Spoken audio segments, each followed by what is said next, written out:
Hello friends, இன்றைக்கி நம்ம chicken biryani செய்ய போகிறோம். அதுவும் 1 கிலோ அளவில் செய்ய போகிறோம். நான் இன்றைக்கி வந்து சீரக சம்பாவில் செய்ய போகிறேன். அதுக்கு சிக்கன் வந்து பார்த்திங்கன்னா நான் முன்னாடியே வேக வச்சு எடுத்து வச்சுருக்கேன். எதனாலன்னு பார்த்தீங்கன்னா அந்த சிக்கன் பீஸ் வந்து பார்த்திங்கன்னா பெருசாக இருக்குது. நான் எப்போவுமே என்னுடைய ஸ்டைல் பார்த்திங்கன்னா நான் இப்படி தான் செய்வேன். இந்த மாதிரி செய்யும்போது டேஸ்ட் ரொம்ப நல்லாயிருக்கும். இது ஒரு ஆஃப் பாயில் தான் வெந்திருக்கும், ஒரே விசில் தான். அந்த ஒரு விசிலும் நம்ம டக்குன்னு வந்து அதை ரிலீஸ் பண்ணிடணும், இல்லைன்னா உங்களுக்கு ஓவர் குக் ஆயிரும். இதுலேயே நான் ஆல்ரெடி உப்பும் சேர்த்துட்டேன். இப்போ நம்ம அரிசி களைஞ்சி எடுத்துடலாம். ஃபர்ஸ்ட் நம்ம அரிசி கழுவிக்கலாம். பிரியாணிக்கு தாளிக்கிறதுக்கு முன்னாடியே அரிசி ஊறுற டைம் என்னன்னு பார்த்தீங்கன்னா நமக்கு வெங்காயம் வதங்குற டைம் மட்டும்தான் இருக்கணும். இப்போ நான் அரிசி கழுவி எடுத்துட்டு வந்துடுறேன். பாருங்க, அரிசி நல்லா கழுவி எடுத்தாச்சு. இப்போ இந்த அரிசி ஊற டைம் 25 நிமிஷம் இல்லைன்னா 20 நிமிஷம் மட்டும்தான். நான் வந்து என்னுடைய அளவில் பார்த்தீங்கன்னா இது 1 கிலோவுக்கு எனக்கு இந்த டம்ளர்ல 3 டம்ளர் அளவுக்கு கிடைச்சிருக்கு. உங்க வீட்டில் எந்த பாத்திரமா இருந்தாலும் எடுத்துக்கோங்க. சரி, வாங்க இப்போ செய்ய ஸ்டார்ட் பண்ணிடலாம். இப்போ நான் பிரியாணி பாத்திரம் எடுத்து வச்சிருக்கேன். இந்த பாத்திரத்தில் தான் நான் எப்பவுமே பிரியாணி செய்வேன். இந்த பாத்திரம் வந்து பார்த்தீங்கன்னா அடி பிடிக்காத இருக்கும்.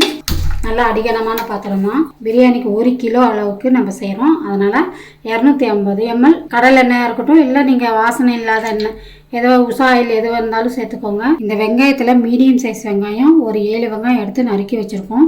பாருங்கள், நீட்டமாக நறுக்கி வச்சுருக்கோம். இப்போ எண்ணெய் காஞ்சி வந்துருச்சு. பிரியாணி ஸ்பைசஸ் எல்லாம் நம்ம சேர்த்துக்கலாம். இப்போ இந்த வெங்காயமும் சேர்த்துக்கலாம். வெங்காயம் பார்த்திங்கன்னா நல்லா பொன்னிறமாக வதங்கி வர வரைக்கும் வதக்கிக்கோங்க. இந்த பிரியாணிக்கு நான் கொஞ்சமாக ஒரு 1/2 ஸ்பூன் அளவுக்கு மட்டும் நான் உப்பு சேர்த்துக்கிறேன். ஆல்ரெடி நம்ம சிக்கன் வேக வச்சதுலேயே நம்ம சேர்த்தாச்சு, அதனால் இதில் கொஞ்சமாக மட்டும்தான் சேர்த்துட்டேன். வெங்காயம் நல்லா வதங்கி பொன்னிறமாக வந்துருச்சு பாருங்கள். இப்போ இந்த டைமில் மிளகாய்த்தூள் 1 ஸ்பூன் அளவுக்கு சேர்த்துக்கிறேன். கரம் மசாலா இதில் 1 ஸ்பூன் அளவுக்கு சேர்த்துக்கிறேன், சின்ன ஸ்பூன் தான். இப்போ எண்ணெயிலே அந்த மிளகாய்த்தூள்லாம் நல்லா ஒரு தடவை வதக்கிக்கோங்க, அப்போ தான் நல்லா கலர் வரும். ஆல்ரெடி சிக்கன் வேக வைக்கிறதுல 1/2 ஸ்பூன் அளவுக்கு நம்ம இஞ்சி பூண்டு பேஸ்ட்டு சேர்த்துருக்கோம். இப்போ இதில் 2 ஸ்பூன் அளவுக்கு நான் இஞ்சி பூண்டு பேஸ்ட் சேர்த்துக்கிறேன். இப்போ இதையுமே ஒரு தடவை வதக்கிடுங்க. இஞ்சி பூண்டு பேஸ்ட்டு போட்டதுக்கப்புறம் பாருங்கள், ஒரு கைப்பிடி அளவுக்கு புதினா, கொத்தமல்லி ஒரு கைப்பிடி, 10-12 பச்சை மிளகாய், 2-3 தக்காளி, அதாவது 1 கிலோவுக்கு 5 தக்காளி. ஆல்ரெடி நம்ம சிக்கன் வேக வச்சதுலேயே 2 தக்காளி சேர்த்துருக்கோம். இதில் 3 தக்காளி எடுத்திருக்கேன். எல்லாம் இதில் சேர்த்துடலாம். தக்காளி எல்லாம் ரொம்ப மசிகிற அளவுக்குலாம் நீங்கள் வதக்க தேவையில்லை. சிக்கன் வந்து நீங்கள் மசாலாவில் வேக வச்சு நீங்கள் செய்யும்போது கொஞ்சம் டைம் எடுக்கும். இதே நீங்கள் ஜாபுக்கு போகிறவங்களா இருந்தீங்கன்னா இந்த மாதிரி நீங்கள் சிக்கனை வந்து குக் பண்ணிவிட்டு அதுக்கப்புறமா நீங்கள் பிரியாணி செஞ்சு பாருங்கள். மினிமம் ஒரு 10-15 நிமிஷத்துக்குள்ளேயே நமக்கு பிரியாணி வந்து சீக்கிரமாக ரெடி ஆகிடும். இதெல்லாம் நான் தயிர் எதுவும் சேர்க்க மாட்டேன், தயிர் லெமன் எதுவுமே சேர்க்க மாட்டேன். இந்த புளிப்பு வந்து பார்த்திங்கன்னா இந்த தக்காளியுடைய புளிப்பே கரெக்டான அளவில் இருக்கும். தக்காளி பார்த்திங்கன்னா இந்த அளவுக்கு வதங்கினா போதும், முழுசாக தான் இருக்கணும். இந்த டைமில் நான் வேக வச்ச இந்த சிக்கனை இதிலேயே சேர்த்துக்க போகிறேன். இப்போ இந்த சிக்கன் வேக வச்ச தண்ணி தான் நம்ம சேர்த்து பிரியாணி செய்ய போகிறோம். இப்போ அப்படியே ஒரு தடவை கலந்துருங்க. அடுப்பை எப்போவுமே லோ ஃப்ளேமில் வச்சுட்டு நீங்கள் செய்யுங்க. ஹை ஃப்ளேமில் வச்சுட்டு செஞ்சிங்கன்னா கண்டிப்பாக வந்து அடி பிடிச்சிரும்.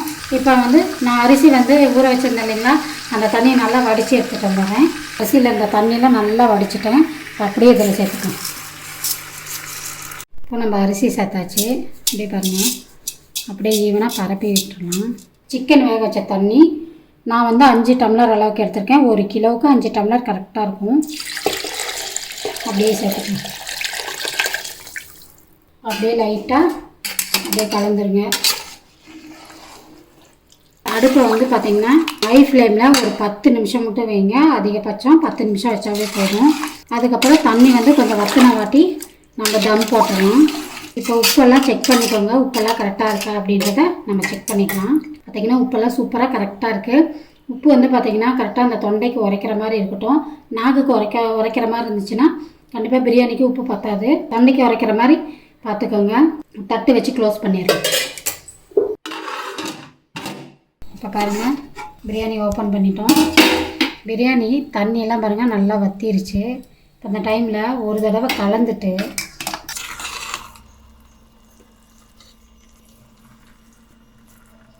அதிகமாக கலக்க வேணாம். அந்த டைமில் நம்ம இலையை வச்சு மூடிட்டு தம் போட்டுடலாம். பிரியாணியை சரியாக இருக்கும்.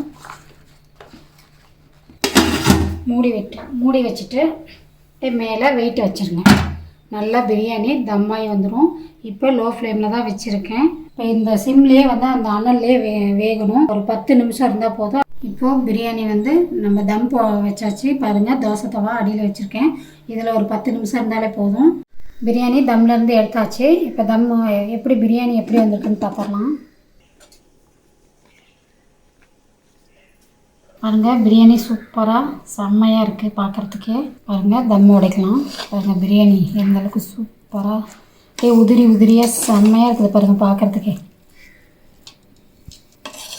பிரியாணி எப்போவுமே சைட்லேருந்து அப்படியே தம் உடைங்க, அப்போ தான் வந்து கரெக்டாக இருக்கும். ஊற்றின தண்ணியெலாம் பாருங்கள் கரெக்டாக இருக்குது. பீஸ் பாருங்கள் எந்த அளவுக்கு சூப்பராக வெந்திருக்குன்னு காமிக்கிறேன் பாருங்கள். பீஸ் பாருங்கள் அப்படியே பாருங்கள் செம்மையாக இருக்குது. அப்படியே சாஃப்டாக வந்திருக்கு பாருங்கள். நம்ம பிரியாணி சூப்பராக இருக்கும். இதே போலயே நீங்களும் செஞ்சு பாருங்கள். இது மாதிரி நிறைய வகைகள் பிரியாணி வந்து உங்களுக்கு நான் வீடியோ அப்லோட் பண்ணணும்னு நினைக்கிறேன்.